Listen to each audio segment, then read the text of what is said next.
Welcome back to the imaginary world. അപ്പോൾ ഇന്നത്തെ നമ്മുടെ വീഡിയോ എന്താണെന്ന് വെച്ചാൽ നമുക്ക് നല്ല റെസ്റ്റോറൻറ്റ് സ്റ്റൈലിൽ ചെമ്മീൻ ഫ്രൈ ഉണ്ടാക്കാം. അപ്പോൾ ഒരു 1/2 കിലോ ചെമ്മീൻ നമ്മൾ കഴുകി വൃത്തിയാക്കി മാറ്റി വെച്ചിട്ടുണ്ട്. ഇനി നമ്മളാണെങ്കിൽ കുറച്ച് ചെറുള്ളി, ഇഞ്ചി, വെളുത്തുള്ളി, കറിവേപ്പില, പച്ചമുളക് എന്നിവ മാറ്റി വയ്ക്കാം. അങ്ങനെ നമുക്ക് പച്ചമുളക് കട്ട് ചെയ്ത് കൊടുക്കാം, ഇഞ്ചിയും വെളുത്തുള്ളിയും ചതച്ചെടുക്കാം. പിന്നെ നമ്മൾ ഉള്ളിയുടെ തൊലി കളഞ്ഞ് നന്നായിട്ട് അരിഞ്ഞെടുക്കാം.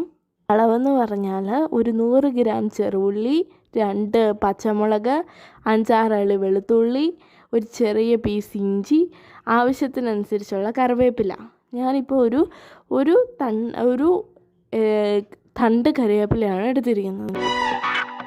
നമുക്ക് ചെറുള്ളിയും കൂടെ നന്നായിട്ട് അരിഞ്ഞെടുക്കാം. പച്ചമുളക് ഇവിടെ റൗണ്ട് ഷേപ്പിലായിട്ടാണ് കട്ട് ചെയ്ത് കൊടുത്തേക്കുന്നത്. അതിൻ്റെയൊക്കെ അല്പം നിങ്ങൾക്ക് എങ്ങനെ കട്ട് ചെയ്യണമെന്ന് തീരുമാനിക്കാവുന്നതാണ്. പക്ഷെ നമ്മുടെ ചെറുള്ളി എന്ന് പറഞ്ഞാൽ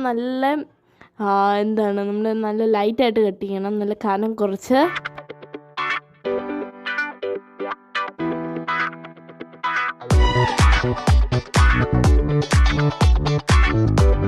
നമ്മുടെ ചെറുള്ളി എല്ലാം കട്ട് ചെയ്ത് കൊടുത്തിട്ടുണ്ട്. ഇനി നമുക്ക് നമ്മുടെ മിക്സിങ് തുടങ്ങാം. ഒരു ബൗൾ എടുത്തിട്ടുണ്ട്, അതിലേക്ക് നമ്മുടെ കട്ട് ചെയ്ത് വെച്ചിരിക്കുന്ന ചെറുള്ളി ചേർത്ത് കൊടുക്കാം.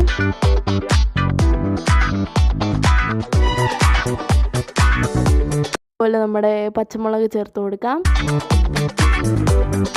ഇനി നമ്മൾ ചതച്ച് വെച്ചിരിക്കുന്ന ഇഞ്ചിയും വെളുത്തുള്ളിയും കൂടെ ചേർത്ത് കൊടുക്കാം. ആവശ്യത്തിനുള്ള കറിവേപ്പിലയും കൂടി ചേർത്ത് കൊടുക്കാം. ഉപ്പ് ഒരു 1/2 ടീസ്പൂണ്, മഞ്ഞൾ ഒരു 1/4 ടീസ്പൂണ്, കുരുമുളക് പൊടി ഒരു 1/2 ടീസ്പൂണ്, 1 ടീസ്പൂൺ മുളക് പൊടി ചേർത്തിട്ടുണ്ട്, 1/4 ടീസ്പൂൺ മല്ലിപ്പൊടി ചേർത്തിട്ടുണ്ട്. മല്ലിപ്പൊടിയൊക്കെ കുറച്ച് ചേർക്കാവുള്ളൂ, ഒത്തിരി ചേർത്ത് അഴുക്കായി പോവും. നല്ല പച്ച വെളിച്ചെണ്ണ ചേർത്ത് കൊടുക്കണം. ഇപ്പോൾ ഈ പറഞ്ഞ അളവിൽ സാധനങ്ങളെല്ലാം നിങ്ങൾ എടുക്കുകയാണെങ്കിൽ നല്ല റെസ്റ്റോറൻറ്റ് സ്റ്റൈൽ രീതി നമുക്ക് ഉണ്ടാക്കിയെടുക്കാവുന്നതാണ്. നല്ല ടേസ്റ്റാണ്.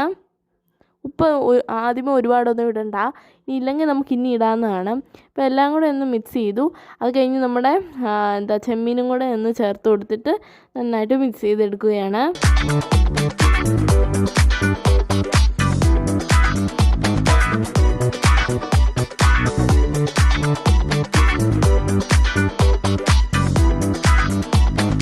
ഞാൻ മിക്സ് ചെയ്തെടുത്തപ്പോൾ ഇച്ചിരി ഒരു കളറിൻ്റെ കുറവ് തോന്നി. അപ്പം ഞാൻ കുറച്ചുകൂടെ മുളക് പൊടി ചേർത്തിട്ടുണ്ട്. എരിവൊന്നും വലുതായിട്ട് വരുകയില്ല. നിങ്ങൾക്ക് വേണമെങ്കിൽ ഒത്തിരി എരിവ് വരരുതെങ്കിൽ അത്രയും മുളക് പൊടി ചേർത്ത് കൊടുക്കണ്ട. പിന്നെ കുറച്ച് ഉപ്പും കൂടെ ഞാൻ നേരം ചേർത്ത് കൊടുത്തു. എന്നിട്ട് ഒരു 1/2 മണിക്കൂർ റെസ്റ്റ് ചെയ്യാൻ മാറ്റി വയ്ക്കാം. പിന്നെ ഒരു 1/2 മണിക്കൂർ കഴിഞ്ഞപ്പം നമ്മൾ ഒരു പാന് അടുപ്പത്ത് വെച്ചിട്ടുണ്ട്. അതിലേക്ക് അത് ചൂടായതിന് ശേഷം നമുക്ക് ആവശ്യത്തിനുള്ള വെളിച്ചെണ്ണ ചേർത്ത് കൊടുക്കാം. പച്ച വെളിച്ചെണ്ണ തന്നെ ചേർത്ത് കൊടുക്കണം, അല്ലെങ്കിൽ ഇതിന് ആ ടേസ്റ്റ് കിട്ടുകയില്ല. നാടൻ റെസിപ്പീസിനൊക്കെ നമുക്ക് വെളിച്ചെണ്ണ തന്നെയാണ് നല്ലത്. ചൈനീസ് റെസിപ്പീസിനൊക്കെയാണ് നമ്മുടെ വെജിറ്റബിൾ ഓയിൽസൊക്കെ ചേർക്കുന്നത്. എണ്ണ ചൂടായതിന് ശേഷം നമ്മുടെ ചെമ്മീൻ നമുക്കതിലേക്ക് ഇട്ട് കൊടുക്കാം. ചെയ്യേണ്ടതെന്ന് വെച്ചാൽ എണ്ണ ഒഴിച്ചതിന് ശേഷം നമ്മൾ അതിൻ്റെ അകത്തുനിന്ന് ചെമ്മീൻ മാത്രം എണ്ണയിലേക്ക് ഇടാം.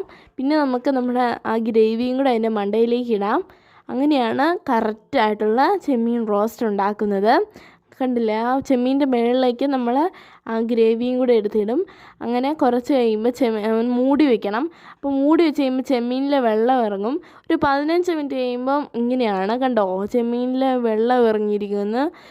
ഇനി നമ്മൾ ജസ്റ്റ് ഒന്ന് ഇളക്കിയിട്ട് കൊടുക്കണം.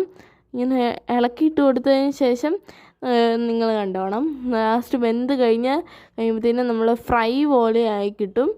നല്ല ഒരു ഉണങ്ങിയ ഒരു ടെക്സ്ചറായിട്ട് കിട്ടും. ടെക്സ്ചർ എന്ന് പറഞ്ഞാലും നല്ല ഗ്രേവിയൊക്കെ ആയിട്ട് കിട്ടും. ചെറിയ ചെറിയ ഗ്രേവികളൊക്കെ ആയിട്ട് കണ്ടോ, ഇതുപോലെ കിട്ടും. ഭയങ്കര ടേസ്റ്റാണ്. ആ വെള്ളത്തിൽ, ആ ചെമ്മീൻ്റെ വെള്ളമാണത്, ആ ചെമ്മീൻ്റെ വെള്ളം ഇങ്ങനെ പറ്റി ഇതിലേക്ക് വരുമ്പോൾ നല്ല ടേസ്റ്റാണ്. വീഡിയോ ഇഷ്ടപ്പെട്ട് കഴിഞ്ഞാൽ ലൈക്കും ഷെയറും സബ്സ്ക്രൈബും ഒക്കെ ചെയ്യുക. പിന്നെ തൊട്ടടുത്തുള്ള ആ ബെല്ലൈക്കണും കൂടെ ക്ലിക്ക് ചെയ്തിട്ട് നോട്ടിഫിക്കേഷൻ എനേബിൾ ചെയ്യുക. അപ്പം വേറൊരു വീഡിയോ നമുക്ക് കാണാം.